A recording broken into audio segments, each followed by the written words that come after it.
सादर करीत आहे शालेय मंत्रिमंडळ शपथविधी DAV प्राथमिक शाळा खापरखेडा पंचायत समिती सावने मी ईश्वरचरणी अशी शपथ घेतो की माझ्या शाळेतील मंत्रिमंडळामध्ये माझी निवड झालेली आहे।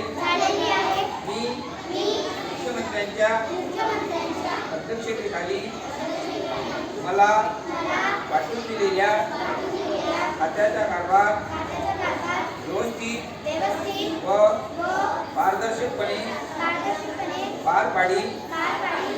मी त्या कामातून मी माझ्या शाळेच्या लौकिक वाढी शाळेची प्रगती करण्यास सर्वतोपरी हातभार लावी आणि माझ्या शाळेत